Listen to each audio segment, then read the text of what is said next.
Welcome to the offseason, everybody, and welcome back to the channel. This is the Cincinnati Bengals franchise. The season is over for us. We got the postseason, the Super Bowl, and then the offseason NFL free agency and the draft. Our rushing numbers are not good at all. Our passing numbers are good. So if we can save some money when it comes to our running back room, that would be a good idea. Should we go a little bit younger? I think that we should. Rudy Johnson's already been in the league for about half a decade. He's waiting for that new contract, and I just don't want to give it to him, so we're probably going to let him walk. Defense is the biggest problem. Defensive line, not great. Offensive line is pretty good. Receivers are great. Rushing attack, not very good. Our secondary is probably the worst position group on the team. So Shaun Alexander is their leading rusher for the NFL. Henry had the most rushing touchdowns at 20. Peyton Manning had the highest QB rating. Tom Brady had the highest passing yardage numbers, followed by our quarterback Carson Palmer. And then, of course, touchdowns went to Dante Culpepper and Randy Moss for receiving 18 of 38. 38 touchdown passes thrown by Dante Culpepper, 18 of them went to Randy Moss, the big boss. Warren Sapp, 15 sacks. I mean, this man has been in the league forever, a full decade, and he's still getting the job done. Beckett, our strong safety, had a decent season, not going to lie. Adam Marchelletta, 9 picks. Williams, 9 picks. And then Chavis also had 9 picks. Dante Culpepper, he is your MVP. Tom Brady is your offensive player of the year. And then when it comes to defensive player of the year, Adam Marchelletta. Then rookie of the year on the offense is going to be Big Ben Roethlisberger. And then, of course, on the defensive side of things, you got Carlos Dansby of those Arizona Cardinals. And, of course, Shaun Alexander is your rushing title holder.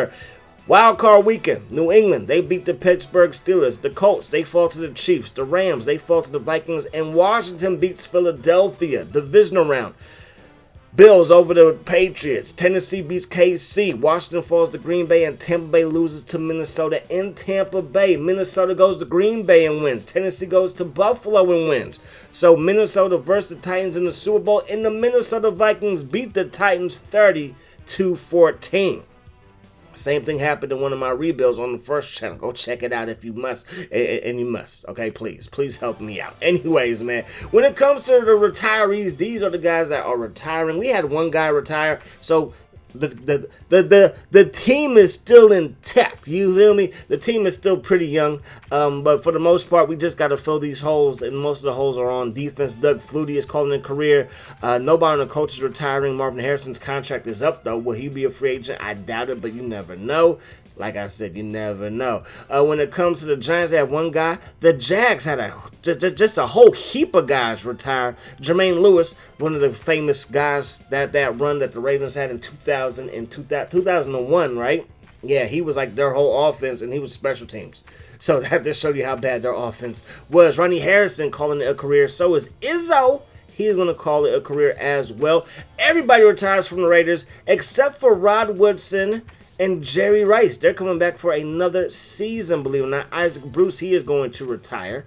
The Skins, they have 2 inside linebackers who are going to retire. The Saints also have 2 guys retiring. Strong is going to retire. Strong, he's going to call it a career. Eddie George is going to call it a career as well. And I believe this was the year that he actually did retire, because 2K5, even though he's on the Titans, same with the Madden 05, he actually played this season with the Cowboys, I believe, and then called it a career. So it kind of worked out that way. Expiring contracts, you see it here. Rudy Johnson, Watson, they are expiring. They're going to get the heck up out of here. We got some decent money tied into the fullback position. Not loving that, but hey, it is what it is. Peter Warrick has 2 years left. Chad has 5 years left. So our 2 head honchos at receiver are locked in. And TJ, I'm looking at his numbers. They're not great, but he played decently, so if the contract works out, I would love to have him back, and the contract works out, so I'm going to love to have him back. All right, so our center, 73 overall. We're probably going to address that in the draft or free agency, so we're going to let you walk. Guard, we're going to let you walk as well. Tony Williams, going to let him walk at 73 overall. Still a decent number. That's not bad. It's not bad, just I don't want to spend that in, somebody who's getting up there in age, so we're just not going to go that route. Linebackers have a lot of money tied into our linebacker room, and they're not that great. If you ask me, everybody's below 80 overall in our linebacker room, so it's like, eh. And then our cornerbacks. I did not realize our corners were so bad. I thought Duther O'Neal was at least halfway decent. 71 overall, but it could go down. Like, we are now in the offseason, so overalls could go up and down depending on how things work. We will bring back our punter, and now it's time for free agency. Ogunliye from Wakanda. I try not to bring in too many guys that we've had in previous franchises, but this just makes sense. All right, if we can make the contract work, I would love to have him come to our team. Him and Justin Smith on the bookends could be very, very good for us. Joseph Jefferson, I want to sign him. And then Chris Hovan. We're trying to break the bank for our defense, man. If we can get this defense right with our offense coming together, we're going to be A-okay. So Ogunliye, he does sign, as you see right there. When it comes to Jefferson, we are going to see if he wants to sign, and he does sign. So Hovan, he is going back and forth with us. He's waiting for offers now. I'm like, how you waiting for offers when we offered you a contract, big homie? Like, check your email, check your text. And then Baltimore, Oakland came in throwing money at him. And I'm like, okay, maybe we have to move on. So Payne, we're going to be giving him a deal. So we're moving on from Hovan. We're trying to get Payne. And then Payne is like, yo, these other teams are doing a better job than y'all. But I'm like, okay, we'll make you a better offer. Right now we're on top. 2 for $555. And then Oakland came back and was 6 for, 2. 2 years, $6.2 million. I'm like, okay, I'm not going to beat that. I'm not going to touch. Okay, let's try. Let's try to make this work.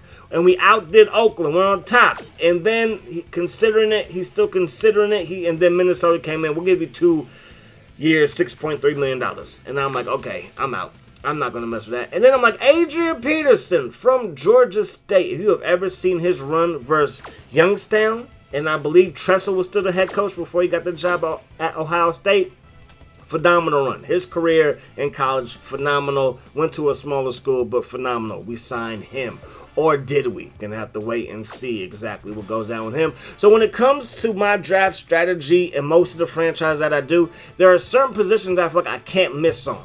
And for this team, it's D tackle I can't miss on, halfback I can't miss on. I have to hit these ones. So because of that, and you only have so many hours to delegate, I'm focusing all my attention on halfback and on defensive tackle. I do the same thing in my Madden franchise, especially on the PS2. You only have so many points to delegate. They give you a lot more to delegate in that game.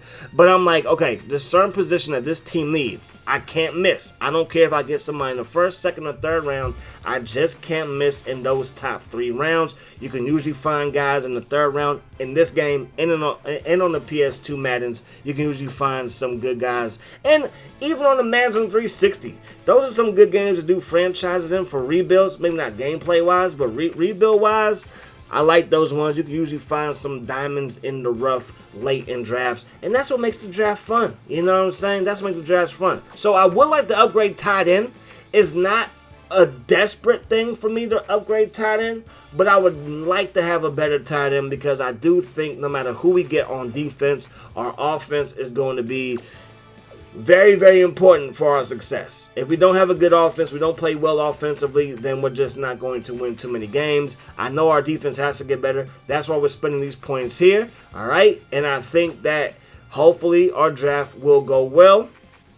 And then we're going to see how we freaking got Sean Taylor, because I know that's what you saw when you clicked on this video, and we'll get there in a second. So, first pick of the draft, and 2K5, they love halfbacks. They love halfbacks. They love defensive ends, quarterbacks. What's the other position? Is a receiver? I forget. But we're going to go with Jack Simpson.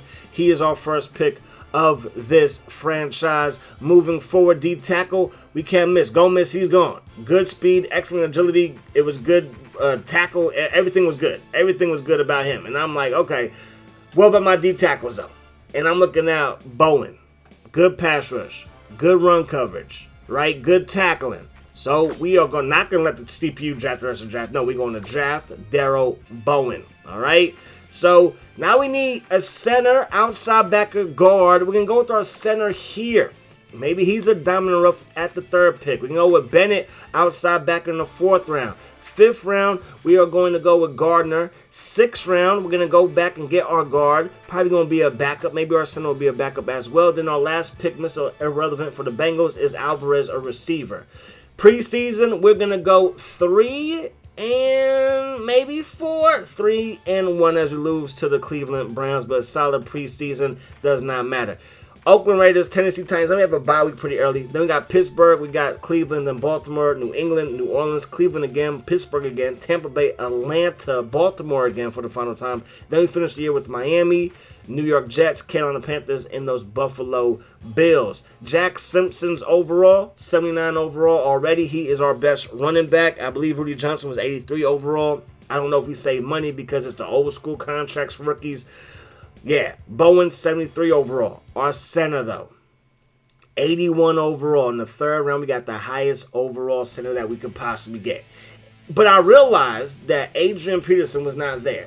And I'm like, what happened to him? And all of a sudden, he's on New England's roster. Like, how that happened. So now I need to find a running back. And I'm not trying to break the bank. Zaraway is like, that's not a real contract in my face. And then I saw Sean Taylor. And I was like, Sean Taylor, who? Sean Taylor, who? And it's that Sean Taylor. So what do you do when you have a chance to get Sean Taylor as a free agent? You release everybody in the mama that's not going to cause a penalty. You get rid of everybody. You got to go. You got to go. Everybody got to go. Lynch, you're gone. St. Louis, go back to St. Louis.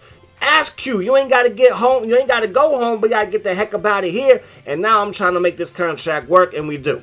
We give him a 70% bonus, so that money's guaranteed. Huge guaranteed money for Sean Taylor, but the cap number is pretty friendly for the team. And then Zaraway, I'm going to give him the money that he wants, but no money's guaranteed for him. And now we look at the Raiders roster because they're going to be our first opponent of the season. They still got Warren Sapp. They still got Jay Rice. Jay Rice is still 85 overall. Rob Woodson, 85 overall. Charles Woodson, 84 overall. Like, we're talking about Hall of Famers on this squad. But who knows if they're still up to that ability. Yeah, even though Warren Sapp had a great year, the rest of the guys maybe not so much. So that's our offense. Simpson will be wearing number 1 on defense. You know that Sean Taylor will be wearing number 21, and don't worry, he will be a starter. Delta O'Neal, I don't know why you still think you're going to be starting because his overall is now in the 60s. So Delta O'Neal from Cal, I love you. I got real love for you, but you guys to get down the depth chart. Jefferson at 82 overall, he's our starter. And then, of course, at strong safety, I'm sorry, Becky, you had a pretty good season for us, but it's going to be Sean Taylor and Kim Herring. You feel me? That's going to do it. Hope you guys enjoyed the video. Hope the rest of the day is the best of your day. Peace, love. Hot sauce.